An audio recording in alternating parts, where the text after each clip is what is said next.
말복인 16일 한인식당 가는 보양식을 찾는 손님들의 발길이 이어졌습니다. 지난 13일 퀸즈 이슬람 성직자를 살해한 용의자가 범행 이틀 만인 15일 경찰에 붙잡혔습니다. 빌 드블라지오 뉴욕시장이 뉴욕시 지카 바이러스 예방과 퇴치를 위해 미 의회에 긴급 펀드를 요청했습니다.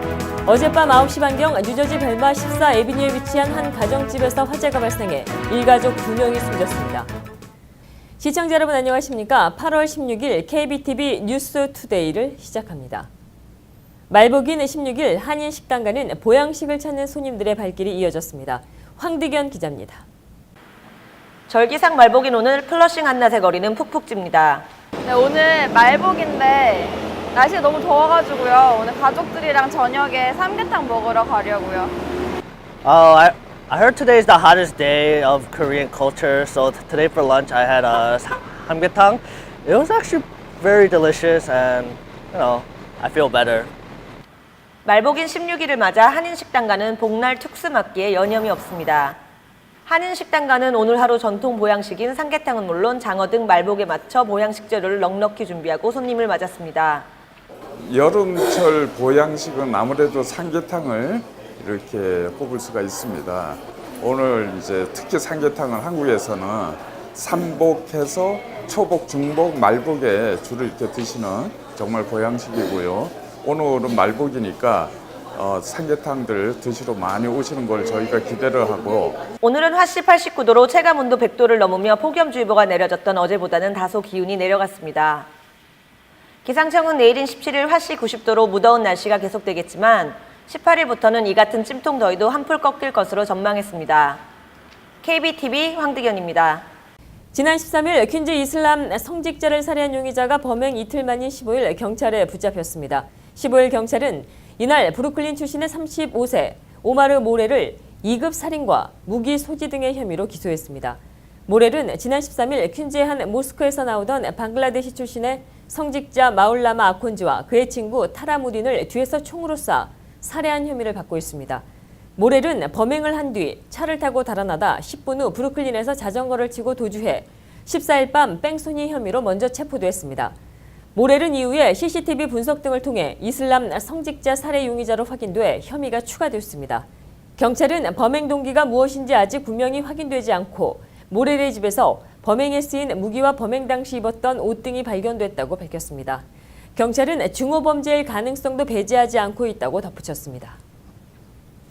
빌 드블라지오 뉴욕시장이 뉴욕시 지카 바이러스 예방과 퇴치를 위해 미 의회에 긴급 펀드를 요청했습니다. 김예은 기자입니다. 빌 드블라지오 뉴욕시장과 캐롤린 메로린 연방 하원의원이 16일 미 의회에 지카 바이러스 퇴치를 위한 긴급기금 2억 달러를 요청했습니다. 드블라지오 뉴욕시장은 그간 2천만 달러가 넘는 돈을 지카 바이러스 퇴치에 쏟아부었으나 현재까지 뉴욕시에 480건의 지카 바이러스 사례가 확인됐다며 더 많은 기금이 필요하다고 밝혔습니다. 그는 또 뉴욕시 지카 바이러스 감염 경로는 대부분 감염국 여행을 통한 전염으로 모기에 의한 전염은 단 한 건도 없었다고 덧붙였습니다. 뉴욕시는 관련 기금이 조성되면 지카 모기 퇴치와 연구도 힘을 쏟을 계획입니다. KBTV 김예은입니다. 어젯밤 9시 반경 뉴저지 벨마 14 애비뉴에 위치한 한 가정집에서 화재가 발생해 일가족 2명이 숨졌습니다. 이날 화재 진압을 위해 인근 5개 소방서에서 인력들이 동원돼 화마와 사투를 벌였습니다. 경찰에 따르면 이 화재 사건 희생자는 아버지와 아들이며 이들은 화재가 난 집에서 갇혀 숨진 채 발견됐습니다. 경찰은 현재 화재 원인을 조사 중에 있으며 희생자들의 정확한 사인 규명을 위한 시체 부검을 진행한다는 계획입니다. 루이지애나주의 침수 피해가 눈덩이처럼 불어나고 있습니다. 루이지애나주는 지난 11일부터 쏟아지기 시작한 폭우로 루이지애나주에서 최소 7명이 사망하고 3만여 명의 이재민이 발생했다고 밝혔습니다. 이번 비로 단전이 된 가옥과 사업장은 4만여 곳에 이르고 긴급 대피소에 머무는 주민은 14,000여 명에 달하고 있습니다. 주도인 베턴루즈에서는 기지국이 침수되면서 휴대전화까지 먹통이 된 것으로 나타났습니다. 버락 오바마 대통령은 이날 루이지애나주 침수 피해 지역을 재난지역으로 선포하고 연방정부의 즉각적인 지원을 지시했습니다. 루이지애나주는 지난 2005년 허리케인 카트리나로 10년 넘게 복구 후유증에 시달려왔다. 또다시 폭우에 따른 침수 피해로 몸살을 앓고 있습니다. 펜실베니아주 필라델피아에서 일주일째 계속되는 폭염으로 인해 오늘까지 4명의 사망자가 발생했습니다. 주 보건당국은 지난 14일 숨진 남성 2명과 여성 2명은 각기 평소에 지병이 있었지만 이번 더위가 사망의 한 원인이라고 밝혔습니다. 필라델피아의 기온은 지난 10일 화씨 91도를 기록했습니다. 주말과 일요일인 13일에서 14일에는 화씨 97도 안팎까지 치솟았고 야간 최저기온은 화씨 81도로 역대 최고치를 경신했습니다. 필라델피아의 한낮 체감온도는 108도에 달하고 있습니다.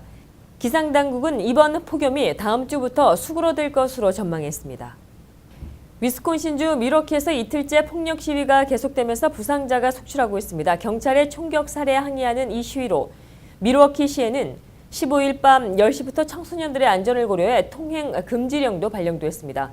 밀워키 카운티 보안관실은 이날 전날 밤부터 오늘 새벽까지 과격한 시위가 발생했다며 1명이 총격에 부상하고 7명의 경찰관도 다쳤다고 밝혔습니다.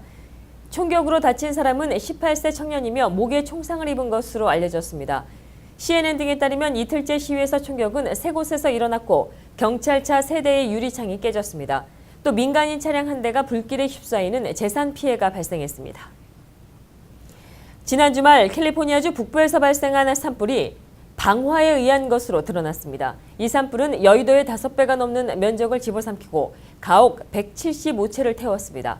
15일 캘리포니아주 산림 소방국 필롯 국장은 이날 성명에서 40세 남성 다민 팔시크를 지난 13일 레이크 카운티에서 발생한 클레이턴 화재와 관련한 방화 혐의로 체포했다고 밝혔습니다.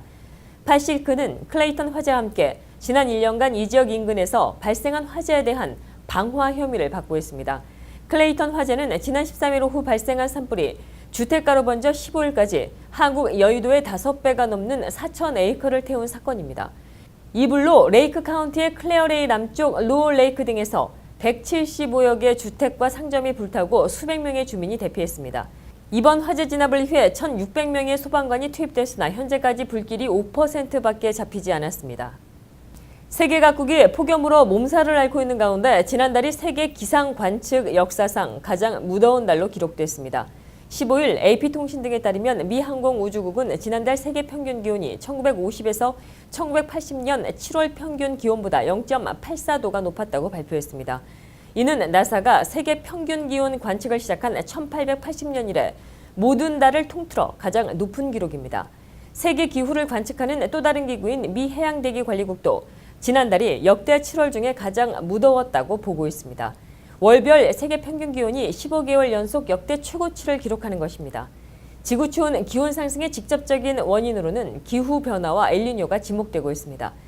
기상 전문가들은 열대 동태평양 바닷물이 예년보다 차가워지는 라니냐로 전환되게 되면 이런 비정상적인 고온 현상이 다소 저지될 수 있다고 내다봤습니다. 버락 오바마 대통령이 야심차게 추진했었던 오바마 케어가 시행 3년 만에 위기를 맞고 있습니다. 오바마 케어에 동참했었던 건강보험 회사들이 손실을 이유로 속속 서비스를 축소하면서 오바마 케어 가입이 불가능해지는 상황도 생기고 있습니다.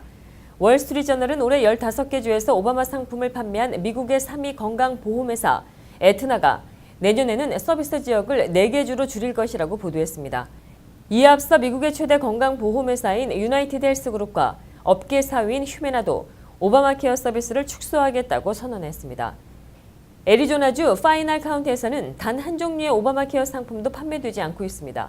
오바마 케어는 오바마 대통령이 미국인들의 건강보험 가입을 증진하려고 추진했고 2014년 1월부터 시행되고 있습니다. 가을 신학기가 초읽기에 들어감에 따라 새롭게 출시가 된 백투스쿨 앱이 학부모들로부터 큰 호응을 얻고 있습니다. 이 앱은 가족 전체가 서로 일정을 색깔별로 구성해 확인할 수 있도록 했습니다. 또 자녀가 여럿인 학부모들은 이 앱을 활용해 아이들의 학교 일정을 세부적으로 정리할 수도 있습니다. 특히 이 앱은 가족 구성원들의 위치를 서로 확인할 수가 있어 아이들이 집에 잘 도착했는지 또는 학교나 학원 등 위치에 따른 알림 메시지도 제공합니다. 이에 더해서 아이들의 숙제 리스트도 꼼꼼히 체크할 수 있는 기능도 있습니다. 맨해튼 월드 트레이드 센터 내 새 쇼핑몰이 오늘 오픈했습니다.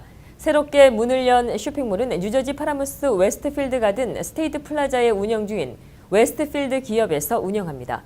총 36만 5천 스퀘어피트로 들어서는 이 쇼핑센터는 15개의 지하철 라인과 패스 트레인이 지나가는 교통의 중심지에 위치해 있어 많은 고객들을 유치할 것으로 보입니다. 이 모래는 해마다 수백만 명의 여행객들이 다녀가고 매주 30만 명의 출근객들이 지나고 있습니다. 계속해서 미국 사회와 해외 단신입니다.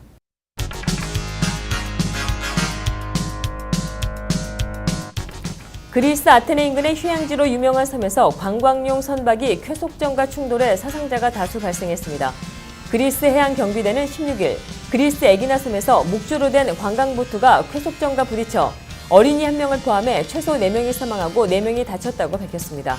피해 선박에는 20명이 넘는 승객이 타고 있었던 것으로 전해진 가운데 관광보트가 쾌속정과 충돌한 충격으로 두 동강이나 피해가 컸던 것으로 전해졌습니다. 미국 정부가 쿠바 관타나모의 미 해군기지 수용소에 있던 수감자 15명을 한꺼번에 석방했습니다.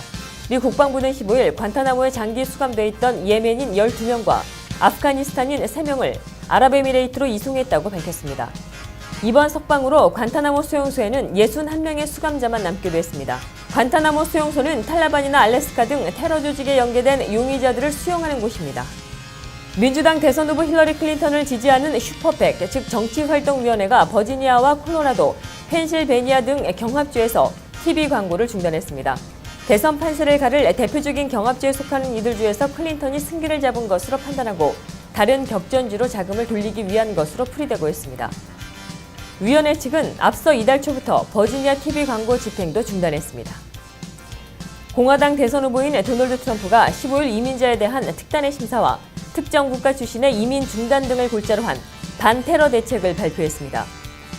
트럼프는 한 외교정책 연설에서 우리의 가치를 공유하고 미국인을 존중하는 사람들만 미국에 들어올 수 있도록 해야 한다고 말했습니다.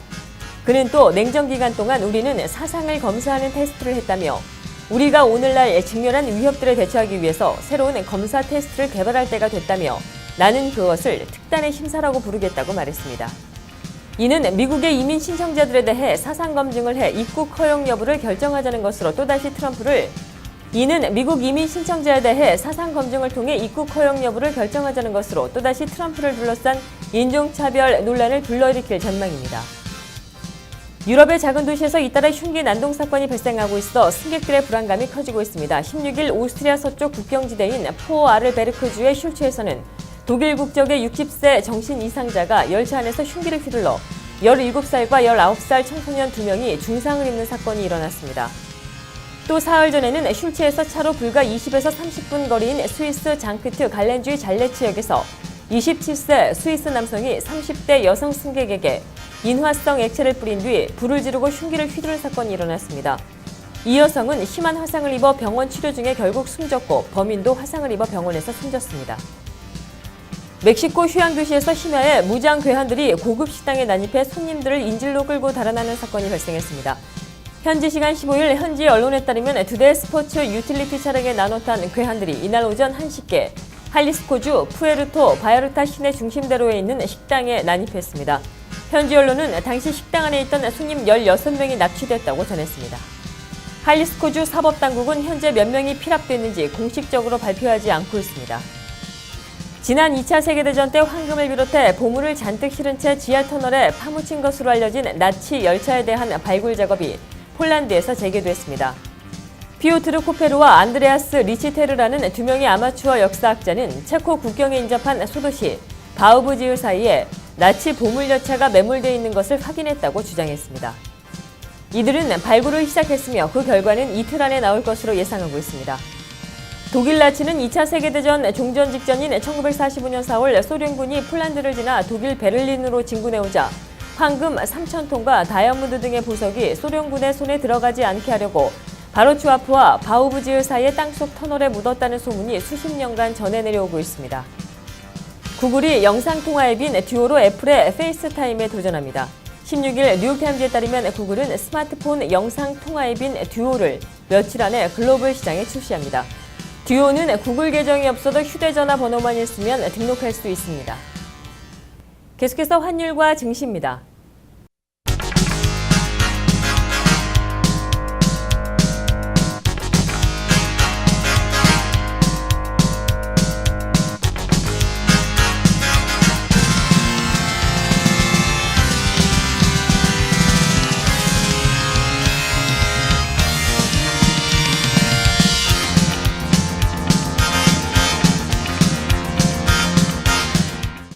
이어서 뉴욕과 뉴저지 지역의 날씨 전해드립니다.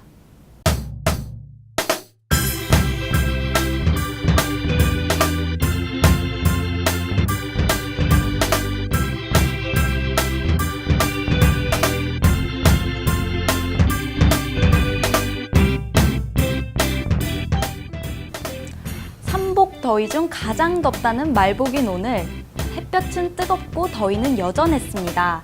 내일은 오늘보다 한낮 기온 다소 올라 더 무덥겠습니다. 내일 대체적으로 화창한 가운데 낮 최고 기온 화씨 90도, 섭씨 32도 가까이 치솟겠습니다. 이날 한낮 자외선 지수도 무척 높아 야외 활동 시 자외선 차단제 꼼꼼히 바르고 모자와 선글라스 꼭 챙기시길 바랍니다.